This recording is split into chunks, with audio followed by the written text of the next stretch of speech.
Hello and welcome to PMQs with Graham Hughes. I'm sorry we're a bit late getting started, so Tilbury let's Ferry. get over there right away. That town centres are the heart of our communities. We haven't missed the bit we're determined to help them thrive. Questions our by high the street deputy. Strategy, backed by Well, over there's no £300 deputy million of worth of the investment. Tories, is there? We'll So build on our work to rejuvenate high I don't know streets who's up across the against. country. We're also I guess we'll all find putting out power together. into the hands of local communities through our flagship Pride in Place programme, and that includes £1.5 billion for Gravesham.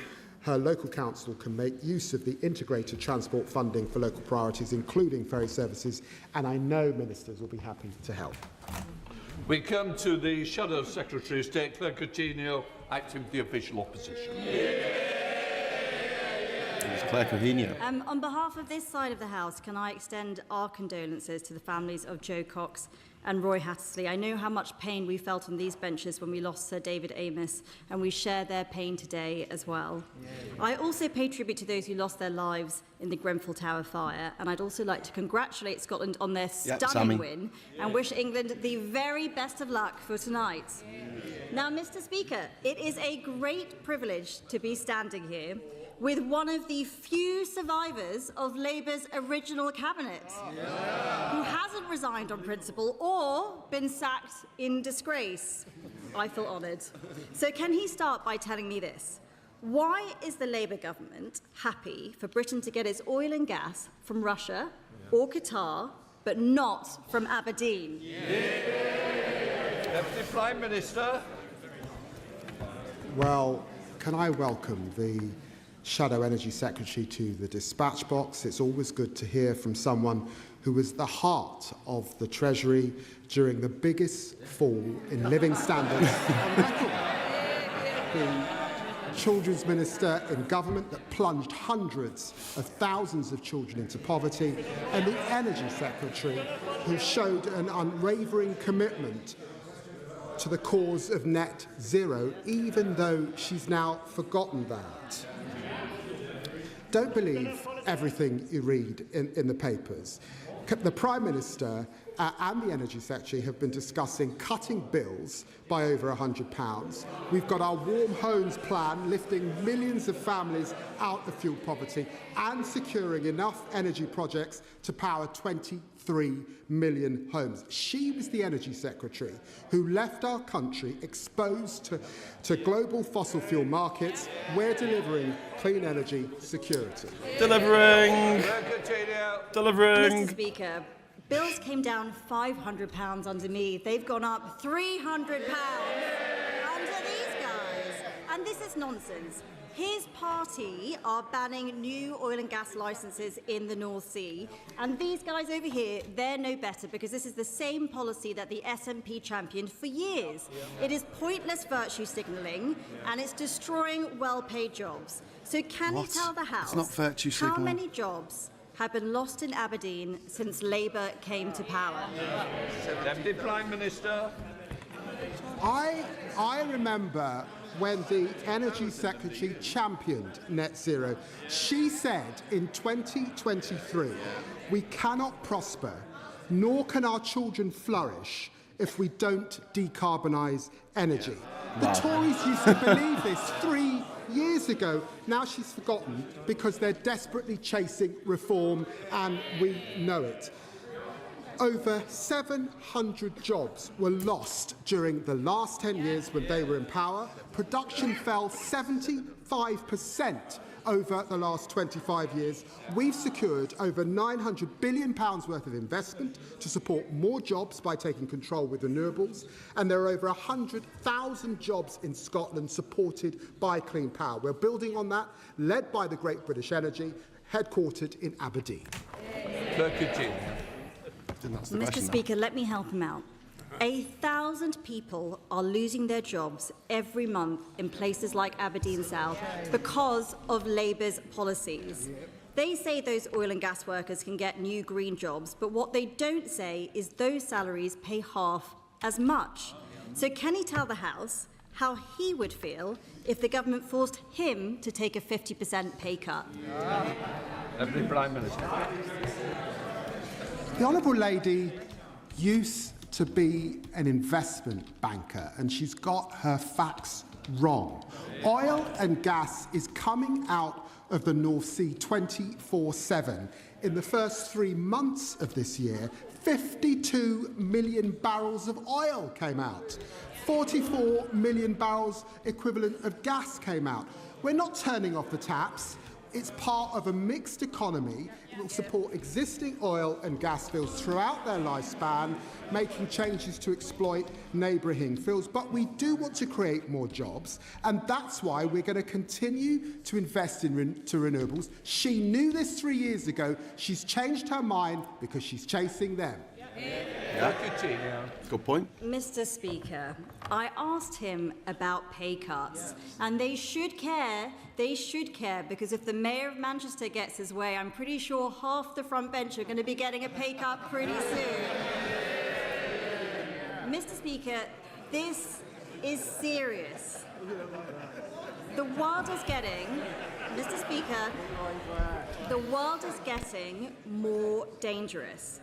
Yet last week, the Prime Minister asked the Energy Secretary to help fund the defence of our country, and he ghosted him. Let me repeat that. The Energy Secretary refused to meet the Prime Minister on a matter of national security. Why hasn't he been sacked? Prime Minister. Stop reading the papers, I'd say to the Honourable Lady. I certainly don't like papers. Mr. Speaker, when the Defence Investment Plan is published, it will set out, this is important, it will set out how every government department is contributing to defence, including the Energy Department. We will always put national security first. The party opposite still don't get it. Families worried about their bills going up because of a war in the Middle East, that her leader said she'd jump into feet first. If everything's so hunky-dory, why did half his defence team quit last week? Mr. Speaker, they won't find the money to keep our country safe, so let's go through some of the things they can find the money for. Millions of pounds to build solar farms in the Congo, tens of millions of pounds on an experiment to dim the sun, and they are turning down £25 billion in tax revenue from the North Sea to please their out-of-control Energy Secretary. Does he really think that any of that is more important than defending our country? Deputy Prime Minister. We've said that more spending on defence is our #1 priority in this spending review and the next spending review. But she wants to talk about resignations. Let's just remind ourselves. The Tory Defence Secretary that resigned in the last government, remember, for Stone, who was sacked for breaching national security. The Tory Defence Secretary, Michael Fallon, who resigned over sexual harassment. The Tory Defence Secretary who admitted hollowing out the armed force services for 14 years, that was Ben Wallace. We've got a Prime Minister securing jobs and investment in the G7. We've got a Chancellor raising the minimum wage. We've got an Education Secretary cutting costs for childcare. And we've got an Energy Secretary cutting energy bills by over £100. We're proud of that record. If everything is fine, why is he here? Let's face it, this What? is Is the G7 summit's going on? Week, was he? The G7 summit's on. What's This she is a talking about? government on life support. And what's their grand plan now? They want to, let me get this straight, they want to make the job-destroying Energy Secretary Chancellor. They want to bring back the former Transport Secretary who resigned for nicking phones. They want to replace him with the former Deputy Prime Minister who resigned for dodging taxes.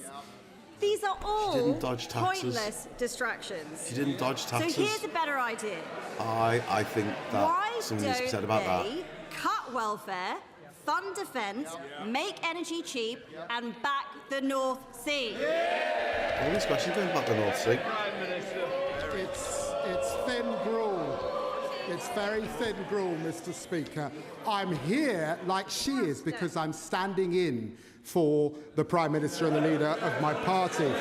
I'm proud to serve this Prime Minister. I'm proud of what this Labour government is delivering. More rights for working people, the biggest upgrade to workers' rights in a generation, the biggest boost to defence spending since the Cold War, and lifting more children out of poverty in a single term than any British government in history. The party opposite can make all the noise they want. They don't want to talk about the economy because it's growing. They don't want to talk about the NHS because waiting lists are falling, and they don't want to talk about immigration because they lost control of our borders and net migration is down under us 82%. They had their chance, they blew it. We're building a stronger, fairer Britain. That was a really crap exchange, I've got to say. Her questions were just like, whatever. And the commitment in her name that we tackle division and extremism, because we saw extremism play out on the streets of Belfast last week, a pogrom, families burned out based on the colour of their skin, health workers stopped for ID by masked thugs, small businesses ordered to close, and many minorities are still living in fear after a list of their addresses was circulated widely online. They deserve more than sympathy and warm words. They deserve to know that governments are serious about confronting hatred on and offline.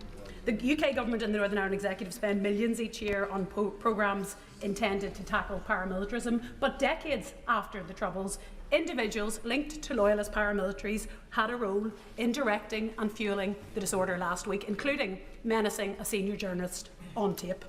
Will the UK government commit to reviewing how the Northern Ireland Executive is gripping or failing to grip paramilitarism, and will they ensure that public money never reaches individuals or groups who fuel, orchestrate or benefit from intimidation and hate? Well, Mr. Speaker, can I join her in utterly condemning the violence? People are right to feel sickened by the sight of people being burnt out of their homes because of the colour of their skin. That is racism, and Mr. Speaker, those responsible will face the full force of the law. We must never go back to 1950s Britain, where my father arrived to signs saying no blacks, no dogs, no Irish. We are focused on bringing people together, and that includes providing a further 24 million to help tackle paramilitarism, acting to tackle those inciting hatred online, and our social cohesion plan is about bringing our communities together. I'm happy to work with all parties in that endeavour. Daisy Cooper, Deputy Leader of the Liberal Democrats. Thank you, Mr. Speaker. Can I associate myself and my party with the Deputy Prime Minister's tribute to Jo Cox? We extend our condolences to her friends and family and to all those of Roy Hattersley as well. And can I join with the Deputy Prime Minister in remembering the horrific tragedy of Grenfell, and that those families still are awaiting justice? Mr. Speaker, can I congratulate all those named in the King's Birthday Honours List, congratulate Scotland and wish good luck to England for this evening. Mr. Speaker, the Right Honourable Member for Rawmarsh and Conisbrough is respected across this House. When he says that he was forced to make decisions that could make the country less safe, we should all take heed. It is now becoming clear that the Treasury's refusal to consider new ways of funding defence is undermining our national security. So will the Deputy Prime Minister join with us to make the case in government for new defence bonds, which could raise £20 billion over 2 years to defend our country? Yeah, I agree with that. Well, can I say to the Honourable Lady that we do believe that we should work with our allies to join up defence procurement and funding. That's why we're exploring the most effective mechanisms for multilateral cooperation, and of course it's a topic of discussion for the Prime Minister at the G7. Daisy Cooper. Thank you, Mr. Speaker. We're pleased to hear that the government is looking at this, but they need to act far quicker. Mr. Speaker, it is now more than 5 years since the Prime Minister originally set his famous red lines on Europe when he was in opposition. No customs union, no single market. But since then, The world has changed. Putin has launched a war on our continent. An unreliable Donald Trump has returned to the White House, and here at home the cost of living has got worse and worse. So does the Deputy Prime Minister agree that the government should rip up those red lines now, or is that just another job to be left to the next Prime Minister? Deputy Prime Minister. Well, I was proud to be the Labour Foreign Secretary that returned to the meeting of European Foreign Secretary and work alongside my colleague in the Cabinet Office to ensure that we were at that summit, and it was successful last year. And I've just confirmed the next summit will take place on the 22nd of July. Our red lines remain, but we're focused on an SPS deal to cut prices on the shelves, a youth experience scheme, and cutting red tape for exporters. McNally. Thank you very much, Mr. Speaker. I'm sure the whole House will want to congratulate Sir Kevin Sinfield on which is fitting recognition for his work on motor neuron disease. Another champion fighting for a cure for MND is my constituent Mark Somerville, who I've raised at Prime Minister's questions in the past. Diagnosed in 2023, Mark fights with remarkable resolve and courage. I'm supporting Mark and his foundation in pushing for a new national MND strategy with an emphasis on finding effective treatments, enhancing access to trials and accelerating novel drug discovery. Will my right honourable friend meet with me to discuss this further so we can work to find a cure for this horrific condition? Deputy Prime Minister. Well, can I join him in congratulating Sir Kevin Sinfield?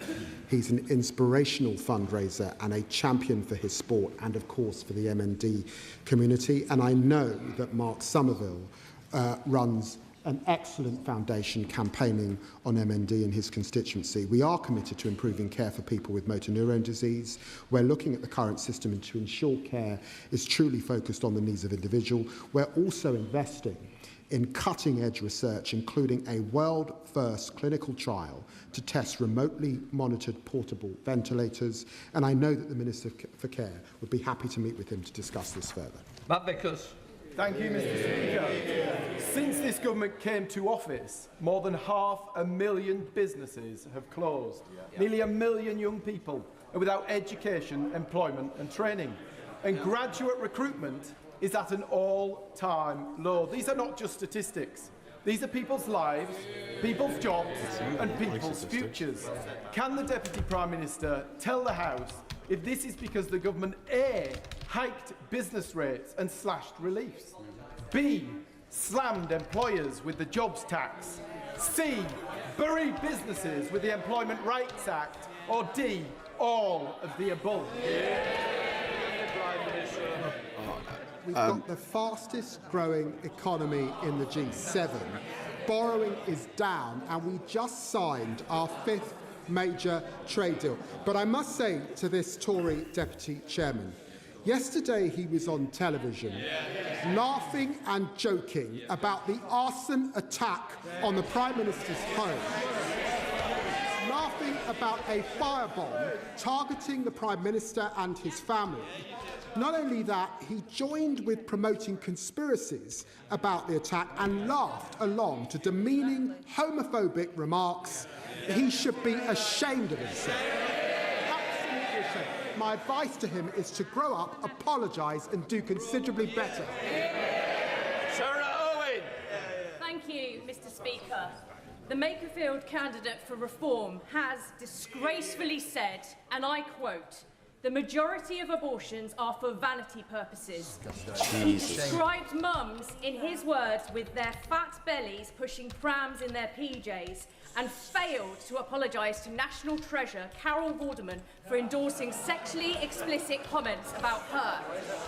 Mr. Speaker, this exposes the rank hypocrisy of reform politicians talking tough on board, but in reality having zero respect for women. Does the Deputy Prime Minister agree with me that reform has a problem with women, further highlighted by seemingly welcoming a woman beater into their fold? Didn't do that. My honourable friend makes a powerful point the Prime Minister has rightly put tackling violence against women and girls at the heart of this Labour government. By contrast, I've been utterly appalled by what we've heard from the Reform candidate in Makerfield, from vile sexist comments to saying Putin was within his rights to invade Ukraine. When the Reform leader was asked about them, his answer was, so what? This speaks volumes about Reform. The only way to stop their politics of grievance is to vote Labour. Thank you, Mr. Speaker. Can I also echo the tribute to Joe Cox, Roy Hattersley and the victims of the Grenfell Tower fire. Mr. Speaker, there are approximately 400,000 private hire and black cab drivers in the United Kingdom, and we rely on each and every one of them to keep our economy moving. It's concerning to hear that this government is letting Uber deploy robotic minicabs across London, with the potential of this being rolled out across the country. Our drivers already face unsafe working conditions, discrimination and low pay, and now they're becoming casualties of this AI drive. At the last general election, British people were promised jobs and better workers' rights. So I ask the Deputy Prime Minister, why is the government pushing an agenda that will drive tens of thousands out of work, and will he arrange for a meeting so we can have a discussion about this matter? Deputy Prime Minister. Well, can I say to honourable gentlemen, I attended the AI summit in India, and right across the world, all countries and many companies, and certainly tech companies, are at the forefront of this opportunity. Now, you've got to get the governance right, and of course you've got to test and retest to ensure safety, and anything on our roads, of course, would be tested and licensed by the Department for Transport. So I don't think we can stand in the face of innovation. Debbie Abraham. Thank you, Mr. Speaker. And can I associate myself with the remarks of the Deputy Prime Minister, and also congratulate my constituent, Sir Kevin Sinfield, for all the work that he does. Mr. Speaker, yesterday marked the 10th anniversary of the murder of our dear friend Joe Cox, and of course our wonderful member for Spen Valley. She was also the wife, daughter and mother, and we must not forget that. Joe's mantra was always that we had more in common than that which divides us. So can my right honourable friend indicate what he thinks he should do, and in fact what we should all do, so that Joe's beliefs and Joe's legacy are always remembered? Deputy Prime Minister. I'm so grateful to my honourable friend. We all miss Joe, a dear friend and a valued colleague. 3 years ago, I had the great privilege of opening the Joe Cox More in Common Centre in Huddersfield alongside Joe's sister, the Honourable Member for Spen Valley, and her parents, Jean and Gordon. And it was one of the great honours of my life. We all have a duty to live up to the values that Joe stood for. She was a trailblazing campaigner against loneliness and inspired the great get-together taking place this weekend. In the words of the Joe Cox Foundation, holding or attending great get-together in your local area is a simple but powerful way to honour Joe's legacy. Neighbours coming together, differences set aside, communities choosing unity over division, because that is what Joe stood for. Louis French. Thank you, Mr. Speaker, and I'm sure we all share the thoughts regarding Joe Cox and her family here today. Mr. Speaker, I know that the Deputy Prime Minister has always struggled with police visibility, even when they are stood behind him.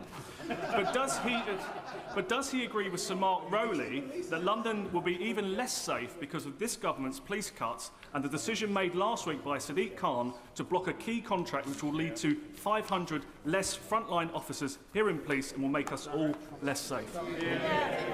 Deputy Prime Minister. I'm hugely grateful for the work of the Home Secretary and the previous Home Secretary for putting neighbourhood policing back at the heart of our communities and extra policing across the country.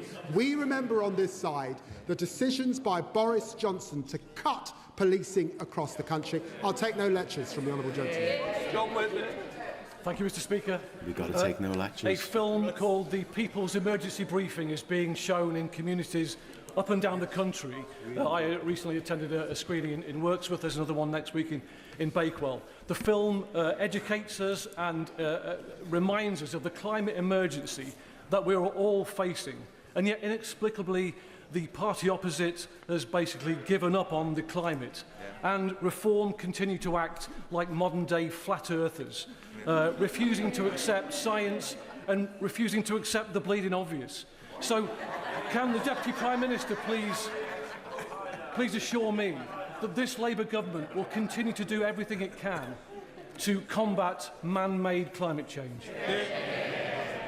Very grateful to Honourable Friend for campaigning on this issue, and I'm very proud that this government has restored the UK's position as a global leader on climate action. That includes ambitious targets to reduce climate emissions, restore nature and seizing the opportunities of clean renewable power. The net zero economy now supports over 1 million jobs and secures over £105 billion for our economy. That's proof that tackling climate and growing the economy can go hand in hand. Those aren't the words, Mr. Speaker, of me. The words of Shaken Shaken Stevens. Theresa May in the past fortnight. The Tories used to believe in this agenda, but they've forgotten because they're chasing reform. Bradley Thomas. Thank you, Mr. Speaker. And if I can associate myself with the tributes paid to Joe Cox. Mr. Speaker, in 2 weeks' time, new steel quotas and 50% tariffs will come into force, which industry have said will cost jobs. UKF Steel in my constituency have been clear. They have said that without a change of course, they will almost certainly cease trading before the end of the year, and that will cost 50 jobs in my constituency. Last week I attended a cross-party roundtable, and it was clear that my concerns are also shared by many Labour MPs who are concerned about job losses and further deindustrialisation. What action is being taken at the very top of government to mitigate the effects of what will be an imminent but avoidable economic disaster? Is this a Tory talking about deindustrialisation? It's a bit rich, isn't it? He raises a serious issue, and he might have forgot that this House legislated emergency measures to save steel across our country, and of course we will continue to do more. And I would say to him that of course it was on the agenda for the Prime Minister at the G7. Thank you, Mr. Speaker.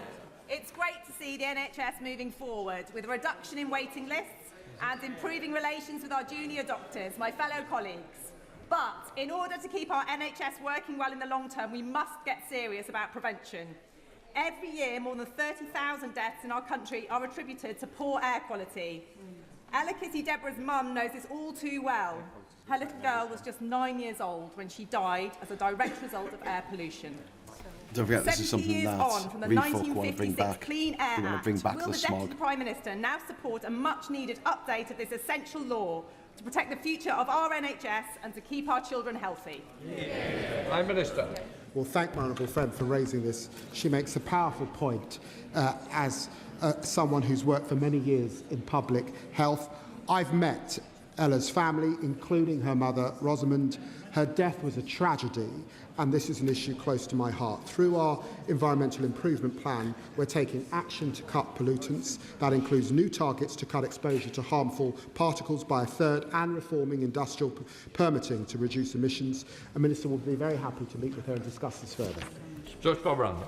Thank you, Mr. Speaker. As an Eastbourne boy born and bred, I can tell the Deputy Prime Minister that Eastbourne Pier is an iconic part of our heritage, an iconic part of our local economy, and an iconic part of me. I literally have it tattooed on me, and I can show the Deputy Prime Minister afterwards.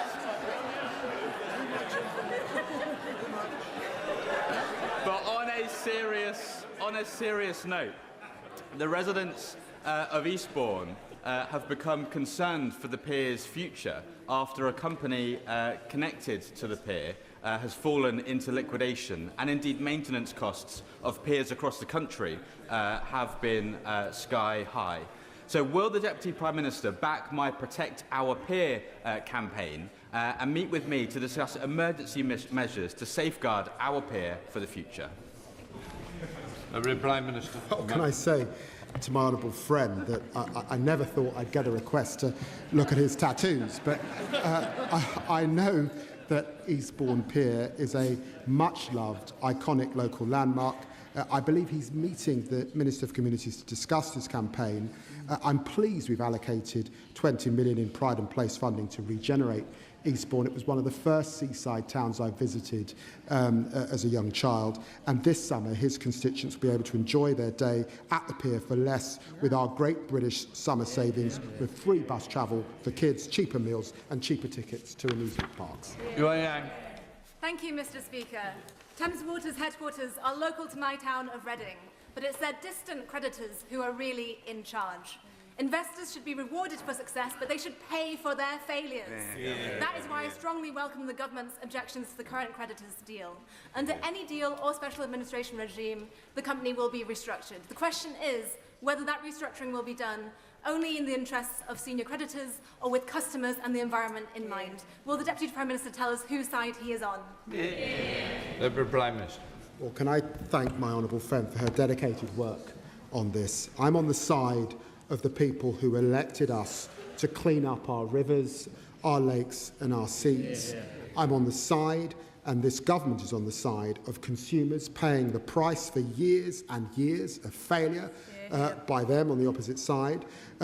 We don't want Thames Water customers to have to pick up the bill for the company's failures. We stand ready for all eventualities. Labour has already blocked bonuses and introduced criminal sanctions for polluting water bosses, and we will go further by creating a new powerful regulator to hold all companies to account and clean up our waterways.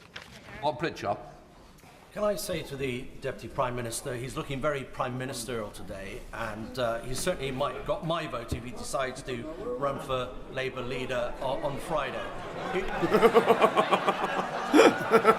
Trust me, it's a deliberate ploy. Trust me.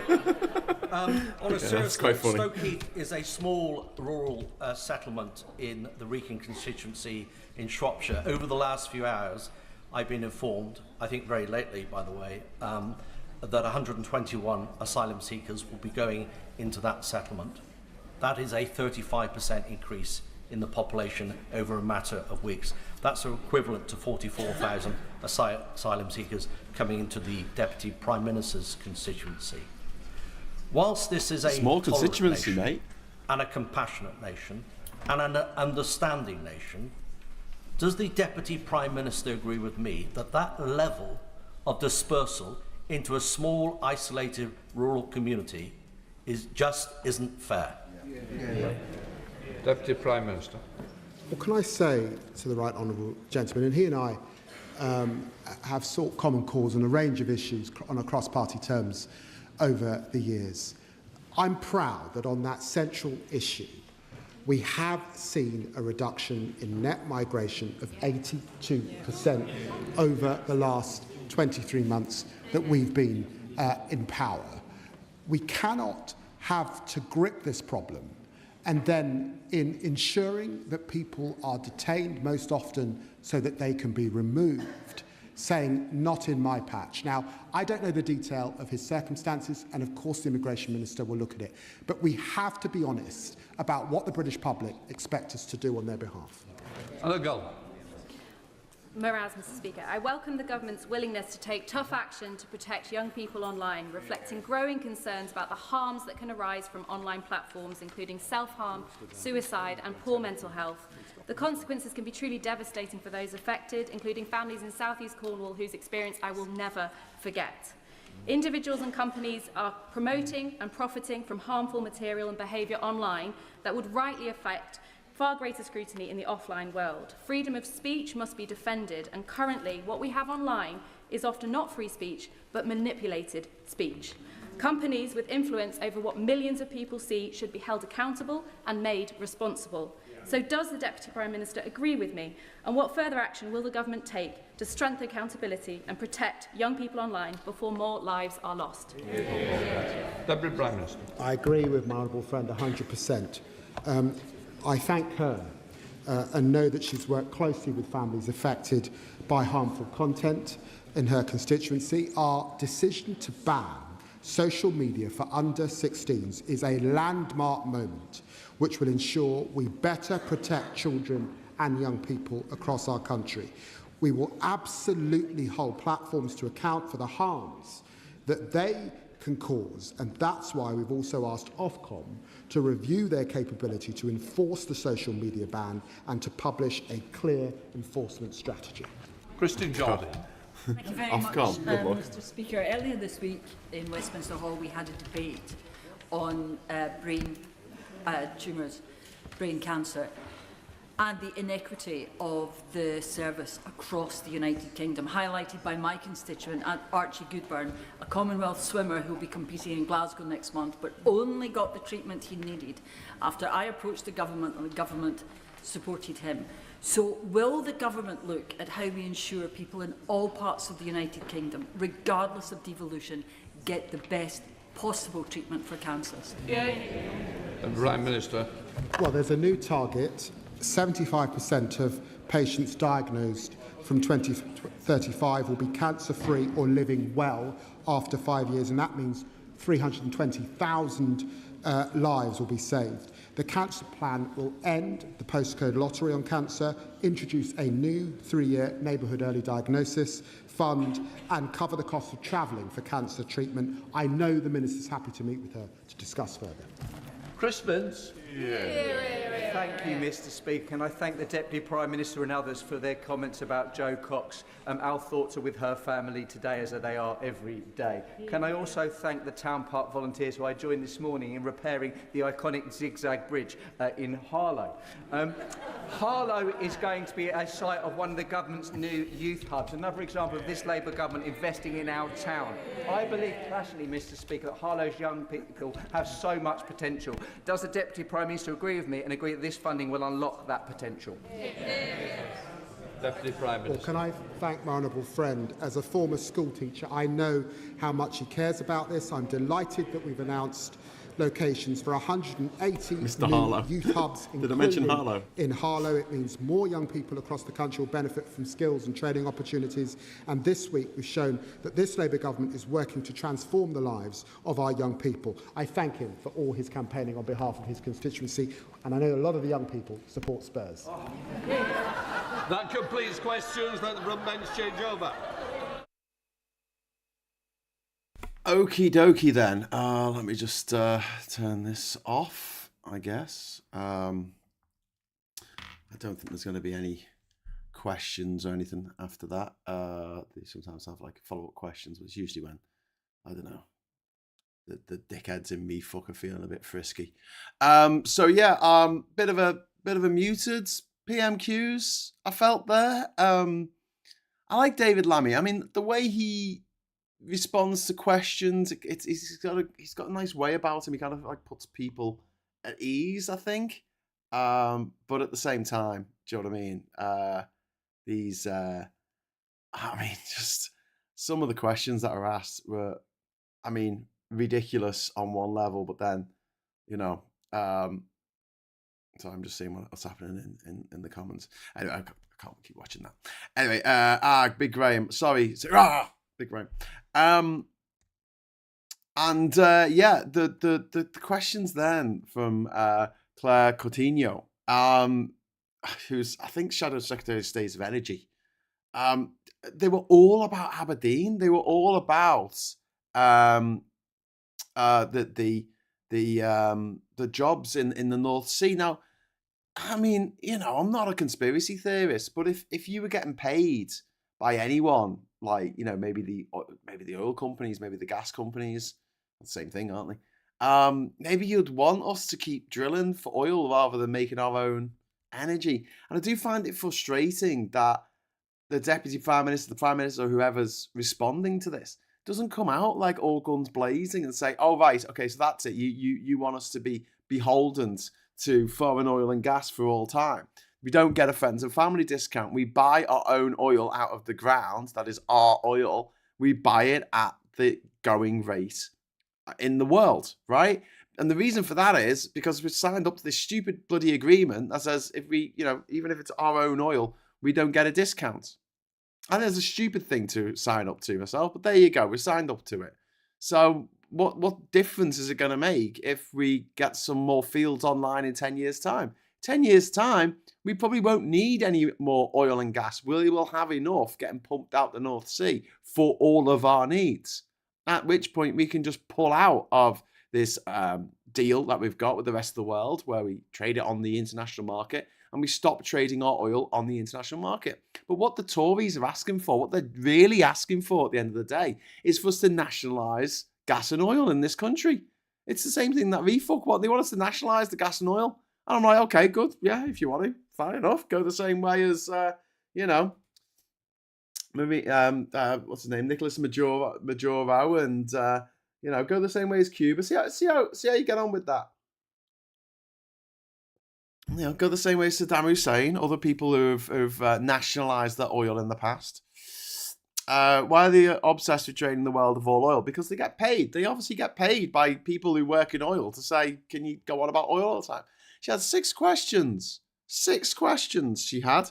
The first one was, why don't you want to get the oil and gas from Aberdeen? To which Lammy just said, well, hang on, you were all for net zero when you were, energy and in the Tory government, it's traded on the global market.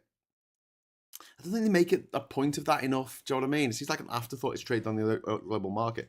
But then she stood up and said, "Oh, the bills went down. They went down £500 under the Tories." And I was like, "No." I think she's claiming that they went down £500 under her when she was in the energy department. And I'm sort of looking at it going, okay. But they had to go to a massive high for them to come down that much. And they went to that massive high under the Tories. It's not really a brag, is it? It's like, oh, I helped put the fire out that I started. Then she talked about jobs in Aberdeen again. And to which Lammy just used her own words against her really easily. That was a cakewalk for him. And then she talked about losing jobs again in the third question. 100 people lost their jobs in Aberdeen. And the Lammy, the Deputy Prime Minister, just turned around and said, well, look, you used to be investment bankers, but you got your facts all wrong. And we've drilled for 52 million barrels of oil this year. We're not turning off the taps. What are you talking about? And then she had a dig about the Energy Secretary, David Miliband, refusing to meet the Prime Minister, which is something that was reported in one of the newspapers this morning. And he said, stop reading the papers. National security first. And then he had a dig at her for, basically the fact that she's a Tory. And the fact that they, that they said all a load of stuff when they were in power about net zero and about, pushing for green power and everything. And they just turned around afterwards and said, no, don't worry about it. Then she asked about why half the defence team quit, which is what I would have got on. John Healey, what happened there. I would have pushed for that.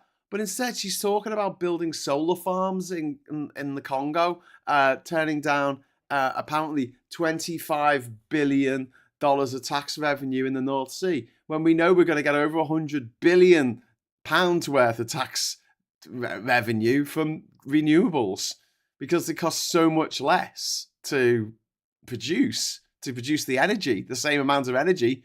The unit of energy, it's a lot cheaper. It's a lot cheaper to make it with a solar panel or a wind turbine than to go and dig up some oil from the other side of the world, transport it thousands of miles in a tanker. Then you've got to put it through fractal distillation or something in a refinery. And then finally it gets put into a truck and then driven to wherever you need to go and pick it up. You need to get in your car and go to the same depot and then put a hose in your car and wait for a minute while it fills up. I mean, it's just... And you've got to pay someone. You've got to pay someone to be there, to take the money off people. It's absolutely bloody absurd. We fill up our car. When we're in Liverpool, there's a few places that we go to fill our car if we need to do a fast charge. Otherwise, we just plug it in at my mum's. But we'll literally stop at the pub, right, and go it and plug it in. No one needs to be employed for us to pay. It's all done on our phones. There's a certain group of charges that are charged to our home energy bill, so we pay nothing up front. It just goes onto our energy bill for home. And they get a special rate on that. I mean, all this stuff is just the oil is the most ridiculous way of powering our country when we have 40% of all the potential wind energy in the whole continent of Europe. 40% of it in our country. There's 44 countries in Europe. Well, there's a big give or take, obviously. There's some countries that aren't recognised and things like that. But I mean, there's 44 countries in Europe, and out of them, Britain comes not just first, but first by a fucking mile with 40% of potential wind energy. And then so she went, why did you have the defence team quit? And I sort of sat up and I thought, oh, she's going to have a go about defence. And then she didn't. She went back to the North Sea. And then finally, the last question was back to the North Sea. And she asked why David Lammy was here and where the Prime Minister was. And it's like, he's at the fucking G7 summit? What do you want? Do you want her to fly back to do Prime Minister's questions and then go back to the G7 summit? I mean, what the hell? He's representing Britain on the world stage. Just bonkers. Anyway, so then that gave...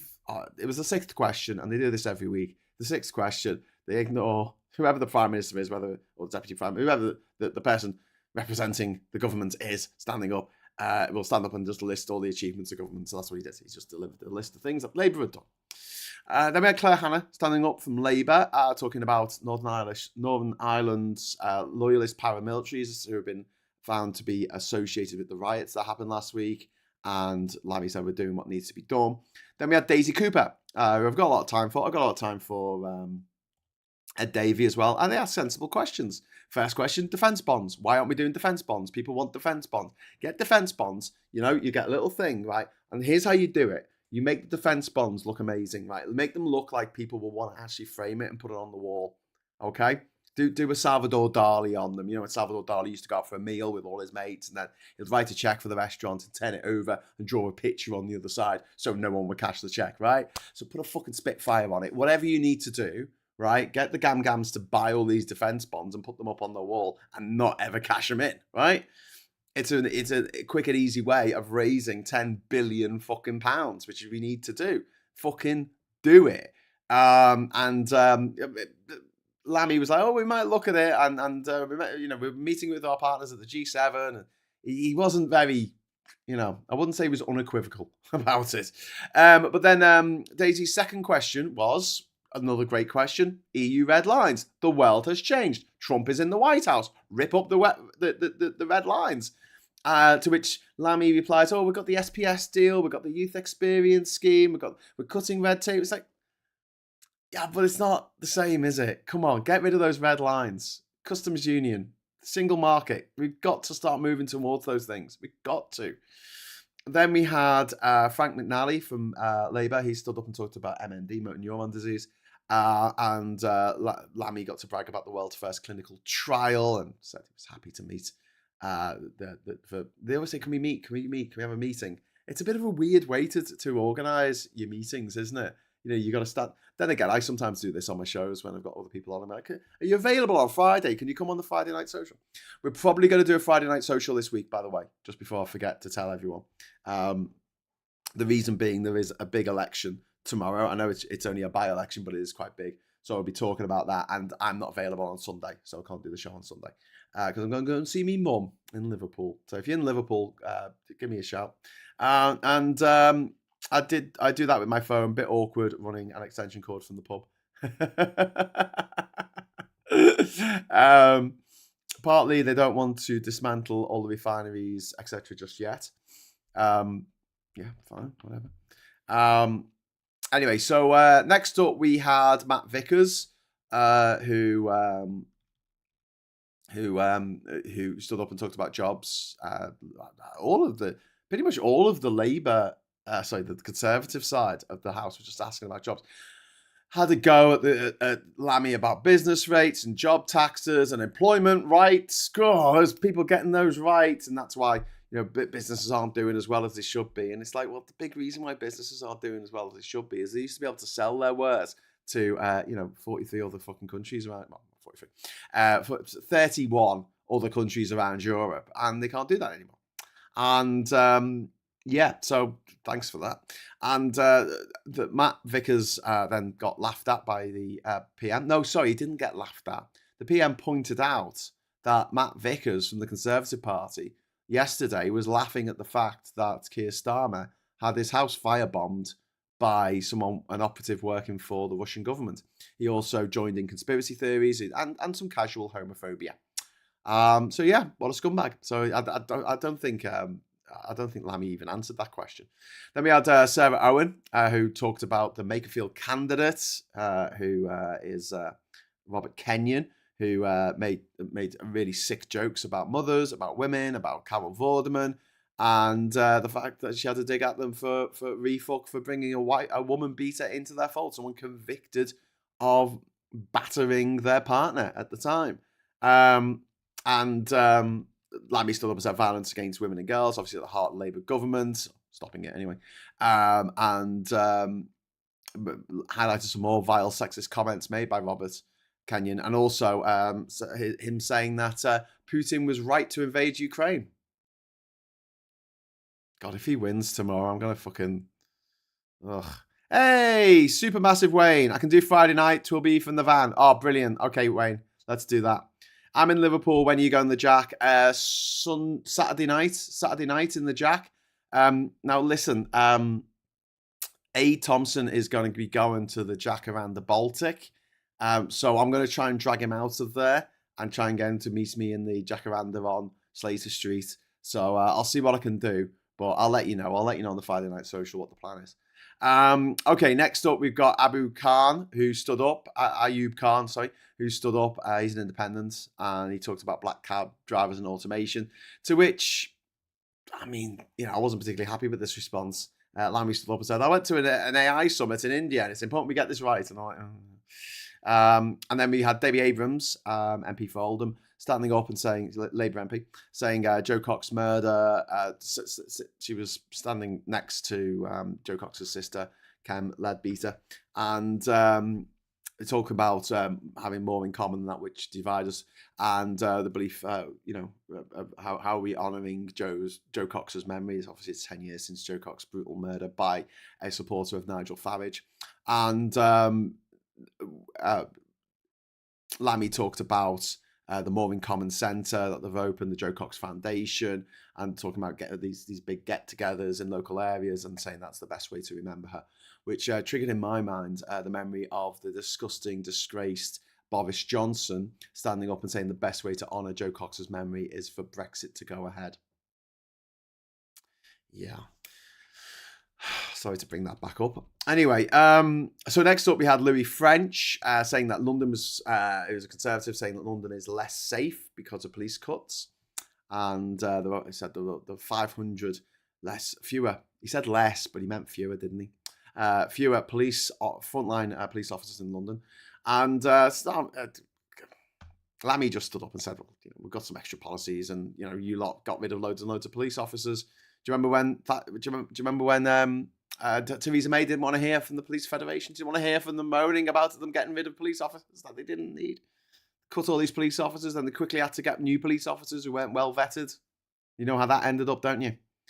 Then we had John Whitby, I think it's Whitby, who is a Labour MP, talking about the climate emergency. He mentioned the Conservatives have given up on the environment and the refuckers are acting like flat earthers, which I thought was a good point.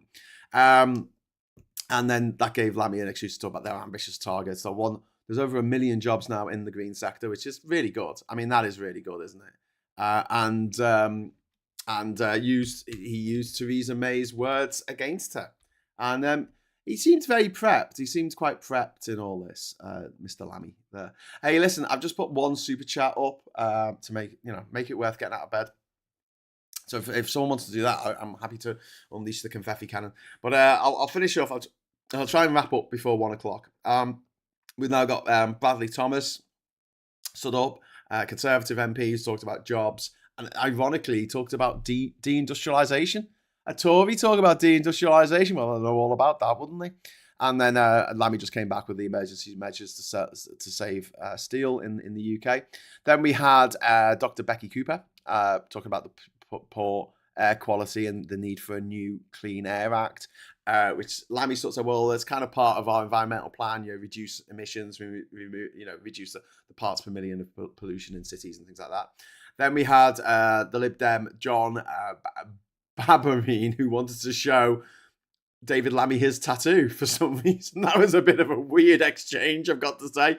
But he was all about protecting the pier at Eastbourne. He's the MP for Eastbourne. And to which Lammy talked about pride in place and the Great British Summer, free buses and cheap food for kids and all that kind of stuff. Labour's Yan Yang talked about Thames Water, talking about the restructuring and the being on the, asking whether he was on the side of the investor or the investors or the actual, peasants or slot, the consumers. And he said he's on the side of the people who elected them to clean the rivers and don't want than the people who don't want to pick up the bill. And he talked about the criminal sanctions, and he also talked about a more powerful regulator, which made me laugh. Go on, Ofwat. Go on, do something. It's like that cartoon in it where it's the guy poking the dead animal with a stick going, do something. Do something.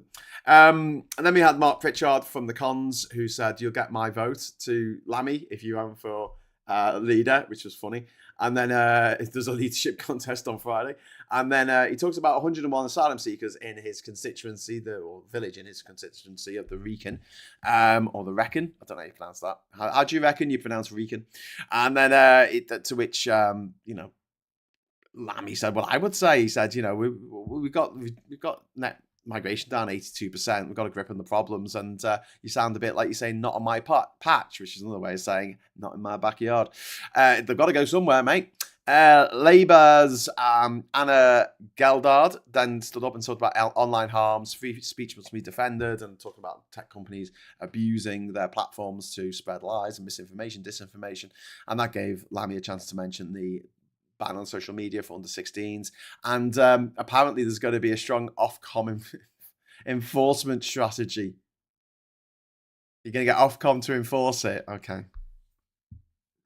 What, like they enforce impartiality on TV news? All right, mate. Then we had Christine Jardine talking about brain cancer, brain tumours, and the Liberal Democrat MP there. And Lammy said, look, we're working to get 75% of patients living well or cancer-free in 5 years, ending the postcode lottery, etc., etc. And then the final question was Chris Vince from Harlow, who's from Harlow, and he talked about youth hubs in Harlow, and talking about them unlocking potential. And to which my notes actually say, thank you, Spurs. That was a response. So there you go. I've seen one flag shagger and had a few missing after talking to the friendly folks in Brighton. That's good. We cannot poke Ofwat with a stick because they are in someone's pocket. Yeah, we need a little pocket stick. Nothing worse than a bad... Oh, God, yeah. Don't want to have bad teeth these days. Martin says, I went to Archery last night. Second extended session was fun, but my arm is killing me now. Sorry, Martin, when you started saying that, I went to Archery. I thought that was going to be a joke. I thought that was like a setup for a joke. Oh, just flew in from Paris and boy, my arm's tired. But no. And Wayne says, I can't do a super chat. Will you accept a postal order or a Green Shield stamp? Oh, okay. Yeah, Green Shield stamps are accepted here. How about Thomas Cook Traveller's check? Sort me out with that. Since Alistair isn't here, thank you, Martin Howe, for the £2 super chat. It's very kind of you, and it allows me to do this. 3, 2, 1, go baby! Woo! Okay, thank you. And my mum's in the chat as well. Hi, Mum. How you doing? And bye, everyone. Have a good afternoon. Oh, sweet. Okay, so listen, I'm going to go now. I will be back later this afternoon doing some writing. Please don't join me if you think it's going to be that exciting. It's not. It's just to get me and Gallifrey, Wren, and a couple of others just to get ourselves writing and people like the ASMR sound of the keyboard clanking away there. And I'll be back tomorrow morning at 9 o'clock for everyone else for the morning brew. Obviously, it's going to be Thursday. It's going to be the day of the election. So we're not going to talk about politics. I'm joking. I don't have to follow those rules. We're going to talk about politics. And then on Thursday evening, we are going to stay up for the election results, the by-election results. And then on Friday, we are having a full house on Friday for the first time in a while. We're going to be having Morning Brew in the morning. We'll be doing the agenda with me and Phil at 1 o'clock, dissecting what went down in the by-election and what might happen next. And then we'll be having a Friday night social to finish off the week with a couple of drinks and a bit of banter and, hopefully a few jokes. 2 lols or your money back. Until I see you again, thank you very much for watching. Give us a like before you go. Give us a like. And if you're not subscribed, please subscribe to the channel and hit the bell notification icon if you are subscribed so you know when we go live. Until next time, I'll say thank you very much for watching. Hello, good evening, welcome, and goodbye. Oh, that was confetti. I pressed the confetti button. Wasn't supposed to press that. Hello, good evening, welcome, and goodbye.